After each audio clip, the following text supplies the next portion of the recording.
Hi ಸ್ನೇಹಿತರೆ, ನಮಸ್ಕಾರ. ನಾನು ತೇಜು, ನನ್ನ ಜೊತೆ ಮನುವಿನು, ಚಾರ್ವಿ ಎಲ್ಲವಳ. ಇವತ್ತು ನಾವು ಸ್ಪೆಷಲ್ ಆಗಿ ಕೋಕೋನಟ್ ಐಸ್ ಕ್ರೀಮ್, 2 ತೆಂಗಿನಕಾಯಿ ಇಟ್ಕೊಂಡಿದ್ದೇನೆ. ಕೋಕೋನಟ್ ಐಸ್ ಕ್ರೀಮ್ ಹೇಗೆ ಮಾಡೋದು ಅಂತ ಹೇಳುವಂತಂದ್ರೆ, ನಾವು ಸ್ಪೆಷಲ್ ಆಗಿ ಮನೆಯಲ್ಲಿ ಕೂತು ಕೋಕೋನಟ್ ಐಸ್ ಕ್ರೀಮ್ ಹೇಗೆ ಮಾಡೋದು ಅಂತ ನಾವು ನೋಡ್ತಾ ಇದ್ದೀವಿ.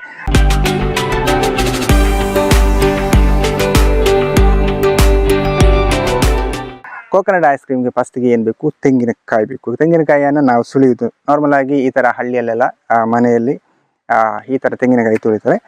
ಆ ಥರದ ಒಂದು ತೆಂಗಿನಕಾಯಿಯಲ್ಲಿ ಕೋಕೋನಟ್ ಐಸ್ ಕ್ರೀಮ್ ಹೇಗೆ ಮಾಡೋದು ಅಂತ ನೋಡುವ. ಓಕೆ, ಈಗ ಫಸ್ಟ್ ಕ್ಲಾಸ್ ಒಂದು ಸ್ವಲ್ಪ ಇದಕ್ಕೆ ನುಸಿರೋಗ ಅಂತ ಹೇಳ್ತಾರೆ. ಈಗ ತೆಂಗಿನಕಾಯಿಗೆ ನುಸಿರೋಗೆಲ್ಲ ಒಂದು, ಹಾಗಾಗಿ ಇದು ಮೇಲೆ ಹೇಗಿದೆ ಅದು ತೆಂಗಿನಕಾಯಿ ಚೆನ್ನಾಗಿದೆ ಅಂತ ಒಂದು ತೆಂಗಿನಕಾಯಿ ತಗೊಂಡಿದ್ದೇನೆ. ಒಂದು ತೆಂಗಿನಕಾಯಲ್ಲಿ ಕೋಕೋನಟ್ ಐಸ್ ಕ್ರೀಮ್ ಮಾಡುವ. ಇದನ್ನು ಫಸ್ಟಿಗೆ ನಾವು ಸುಳಿದುಕೊಳ್ಬೇಕು.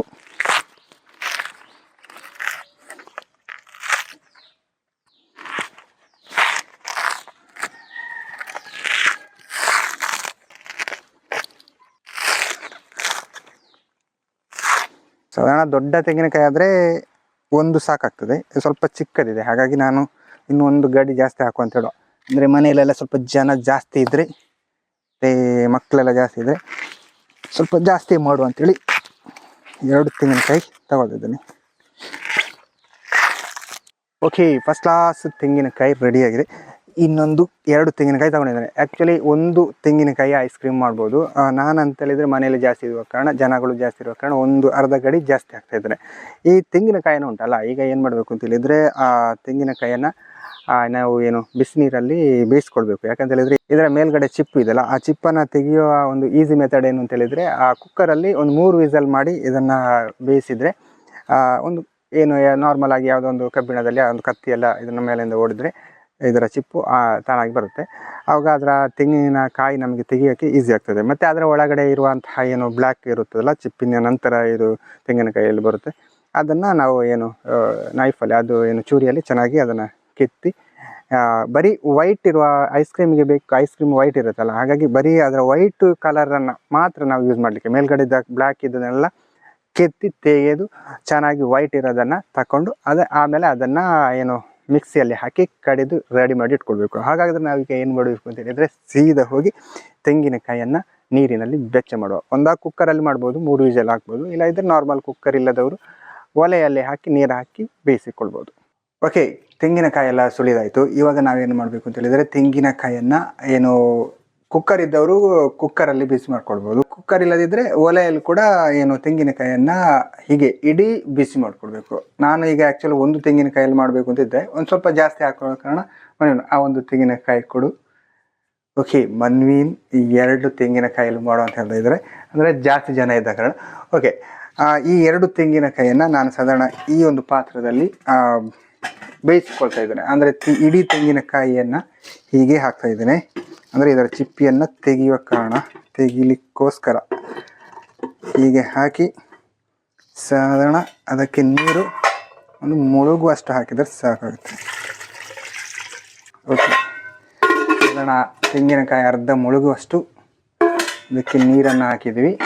ಇದು ಸಾಧಾರಣ ಫುಲ್ಲು ತೆಂಗಿನಕಾಯಿ ಬೇಯಬೇಕು.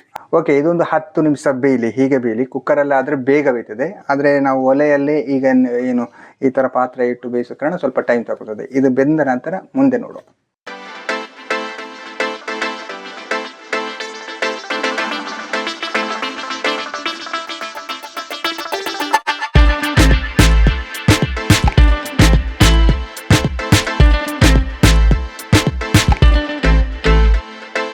ಓಕೆ, ತೆಂಗಿನಕಾಯಿಯ ಚಿಪ್ಪನ್ನು ತೆಗೆಯುವ ಒಂದು ಸೀನ್. ಅಂದರೆ ಯಾಕೆ ಹೇಳಿದರೆ, ಇದು ಈ ಥರ ಬೇಯಿಸಿದ ಕಾರಣ ತೆಂಗಿನಕಾಯಿ ಚಿಪ್ಪು ಮೇಲೆ ಬರುತ್ತದೆ ಅಂತ. ಅದು ಕರೆಕ್ಟಾಗಿ ಬೆಂದರೆ ಕಟ್ ಬರುತ್ತದೆ, ಇಲ್ಲದಿದ್ದರೆ ಅದನ್ನು ನೀವು ತುರಿದುಕೊಂಡು ಆ ಥರ ಕೂಡ ಮಾಡ್ಬೋದು. ಅಂದರೆ ಈಗ ಅದರ ಈ ಥರ ಚಿಪ್ಪೆ ತೆಗೆಯದೆ ನಾರ್ಮಲ್ ನಾವು ಪದಾರ್ಥಕ್ಕೆಲ್ಲ ಹೇಗೆ ತೆಂಗಿನಕಾಯಿಯನ್ನು ಅದನ್ನು ಹೆರ್ಮಣೆಯಲ್ಲೆಲ್ಲ ಮಾಡ್ತಾರಲ್ಲ, ಅದೇ ಥರ ಮಾಡ್ಬೋದು. ಆದರೆ ಈಗ ಇದು ಕೂಡ ಒಂದು ಈಸಿಯ ಮೆಥಡ್, ನೋಡುವ.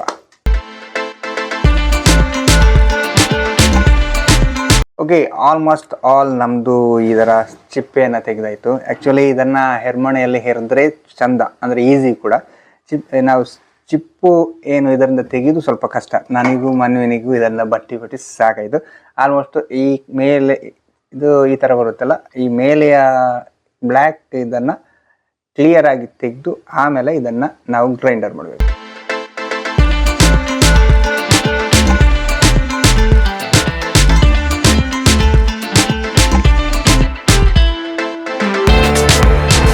ಸ್ನೇಹಿತರೆ, ತೆಂಗಿನಕಾಯಿಯನ್ನು ಹಾಗೆ ಚೆನ್ನಾಗಿ ಕಟ್ ಮಾಡಿದ ಮೇಲೆ ಆ್ಯಕ್ಚುಲಿ ಅದನ್ನು ಮಿಕ್ಸಿಯಲ್ಲಿ ಮಿಕ್ಸ್ ಮಾಡಬೇಕು. ಆದರೆ ಎಲ್ಲ ರೆಡಿ ಆದ ಮೇಲೆ ನೋಡಿದಾಗ ನಮ್ಮಲ್ಲಿ ಮಿಕ್ಸ್ ಹಾಳಾಗಿದೆ. ಹಾಗಾಗಿ ಗ್ರೈಂಡರಲ್ಲಿ ಸಾಹಸ ಪಟ್ಟು ಕಡಿತಾ ಇದ್ದೇವೆ. ಸಾಧಾರಣ ಸಣ್ಣ ಆದ ನಂತರ ತೆಂಗಿನಕಾಯಿಯ ಅರ್ಧದಷ್ಟು ಹಾಲಾಗಿ ಗ್ರೈಂಡ್ ಮಾಡಿ ಹಾಗೆ ಇಟ್ಕೊಂಡಿರಬೇಕು. ಆಮೇಲೆ ಸ್ವಲ್ಪ ಹಾಲು ತಗೊಂಡು 1 ಸ್ಪೂನ್ ಕಾರ್ನ್ಫ್ಲವರ್ ಹಾಕಿ ಚೆನ್ನಾಗಿ ಕಲಸಿ ಅದನ್ನು ಕೂಡ ರೆಡಿ ಮಾಡಿ ಇಟ್ಕೊಳ್ಬೇಕು. ಇನ್ನೊಂದು ಬಾಣಲೆಯಲ್ಲಿ 1 ಕಪ್ ಹಾಲು ಹಾಕಿ ಅಷ್ಟೇ ಸಕ್ಕರೆ ಹಾಕಿ ಕುದಿಸ್ಕೊಳ್ಬೇಕು. ಆಮೇಲೆ ಆವಾಗಲೇ ಹಾಲು ಮತ್ತು ಕಾರ್ನ್ಫ್ಲವರ್ ಹಾಕಿ ಮಿಕ್ಸ್ ಮಾಡಿಟ್ಟಿದ್ದನ್ನು ಇದಕ್ಕೆ ಹಾಕಿ ಮಂದ ಬರುವವರೆಗೆ ಕಲಿಸ್ಕೊಳ್ಬೇಕು. ಆಮೇಲೆ ಅದು ತಣ್ಣಗಾದ ನಂತರ ತೆಂಗಿನಕಾಯಿ ರೆಡಿ ಮಾಡಿಟ್ಟಿದ್ದೀವಿ ಅಲ್ಲ, ಅದಕ್ಕೇನೆ ಹಾಕಿ ಮಿಕ್ಸ್ ಮಾಡ್ಕೊಳ್ಬೇಕು. ಈಗ ನಾವು ಮನೆಯಲ್ಲಿದ್ದ ಐಸ್ ಕ್ರೀಮ್ ಡಬ್ಬಕ್ಕೆ ನಾವು ರೆಡಿ ಮಾಡಿದ್ದನ್ನು ಹೊಯ್ದು, ಐಸ್ ಕ್ರೀಮ್ ಡಬ್ಬ ಇಲ್ಲದಿದ್ದರೂ ಸ್ಟೀಲ್ ಪಾತ್ರ ಮನೆಯಲ್ಲಿದ್ದರೆ ಅದನ್ನು ಕೂಡ ಯೂಸ್ ಮಾಡ್ಬೋದು. ಹಾಗೆಯೇ ಕೆಲವೊಂದಿಷ್ಟು ಲೋಟಗಳಿಗೂ ಹೊಯ್ದು ಅದಕ್ಕೆ ಮೇಲಿಂದ ಬಂದ್ ಮಾಡಿ ಐಸ್ ಕ್ರೀಮ್ ಕಡ್ಡಿ ಹಾಕಿ ರಬ್ಬರ್ ಬ್ಯಾಂಡ್ ಹಾಕಿ ಫ್ರಿಡ್ಜ್ನಲ್ಲಿ 1 ದಿವಸ ಇಟ್ಟರೆ ಐಸ್ ಕ್ರೀಮ್ ರೆಡಿ.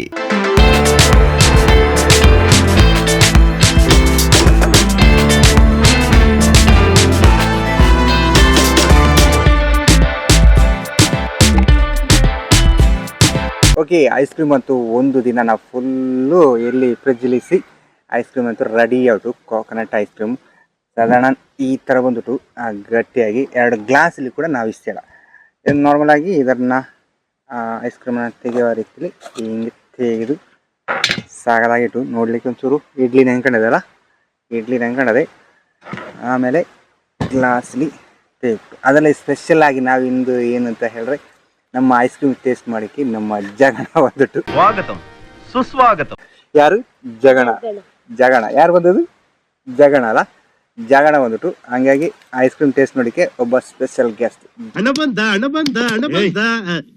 ಏನೋ ಅದು ಚಿಕ್ಕ ಹುಡುಗರ ತರ ಅಣಬೆಂದೆ ಜಗ್ಗ ನಮ್ಮ 2ನೇ ಅಣ್ಣ ಟೇಸ್ಟ್ ನೋಡಿಕೆ ಬಂದ್ಬಿಟ್ಟು ಇದನ್ನ ಹೀಗೆ ತೆಗೆದು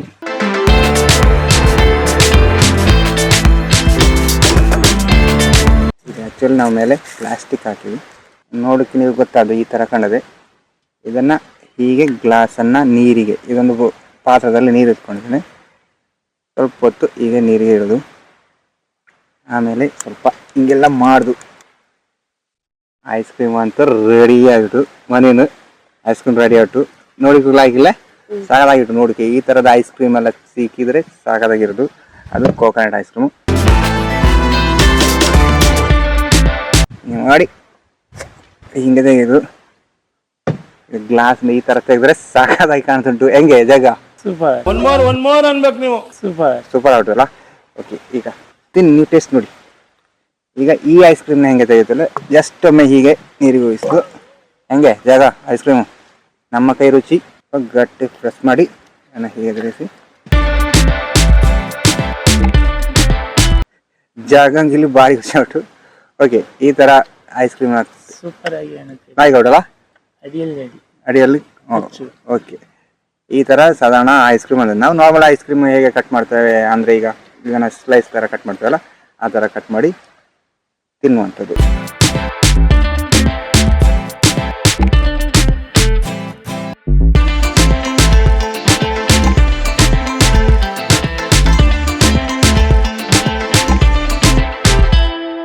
ಫಸ್ಟ್ ಟೈಮ್ ನಾವೇನೋ ಒಂದು ಭಂಗ ಬಂದು ಮಾಡಿಲ್ಲ ಮನೆ ಮೇಲೆ.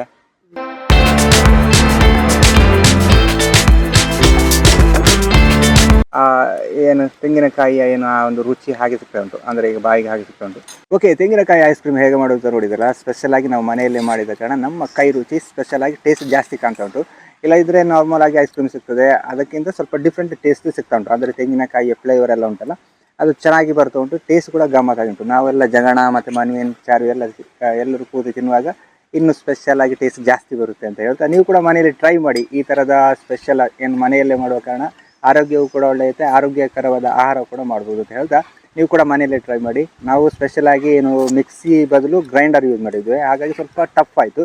ಮತ್ತು ಇನ್ನು ಏನು ಅಂತ ಹೇಳಿದರೆ ಇಡೀ ತೆಂಗಿನಕಾಯಿಯನ್ನು ನಾವು ಬೇಯಿಸಿದ್ವಿ. ಇಲ್ಲ ಇದ್ರೆ ನಾರ್ಮಲ್ ಆಗಿ ತೆಂಗಿನಕಾಯಿಯನ್ನು ತುರಿದು ಆ ಥರ ಕೂಡ ಮಾಡ್ಬೋದು. ಆಗ ಸ್ವಲ್ಪ ಈಸಿ ಮೆಥಡಲ್ಲಿ ನೀವು ಮಾಡ್ಬೋದು. ಓಕೆ, ನಾವು ಕೂಡ ಕಷ್ಟಪಟ್ಟು ಮಾಡಿದ ಕಾರಣ ಟೇಸ್ಟ್ ಕೂಡ ಚೆನ್ನಾಗಿ ಬರ್ತದೆ. ನೀವು ಕೂಡ ಮನೇಲಿ ಒಂದು ಟ್ರೈ ಮಾಡಿ. ಈ ಥರದ ಏನು ತೆಂಗಿನಕಾಯಿಯ ಕೋಕೋನಟ್ ಐಸ್ ಕ್ರೀಮ್ ಮಾಡಿದರೆ ಸ್ಪೆಷಲ್ ಟೇಸ್ಟ್ ಕೂಡ ಮನೆಯಲ್ಲೆಲ್ಲ ಕೊಡ್ಬೋದು. ಎಲ್ಲರಿಗೆ ಐಸ್ ಕ್ರೀಮ್ ಕೊಟ್ಕೊಂಡು ನಾವು ಕೂಡ ತಿನ್ಬೋದು ಅಂತ ಹೇಳ್ತಾ ಈ ವಿಡಿಯೋನ ಇಲ್ಲಿ ನಿಲ್ಲಿಸ್ತಿದ್ದೇನೆ. ನಮಸ್ಕಾರ.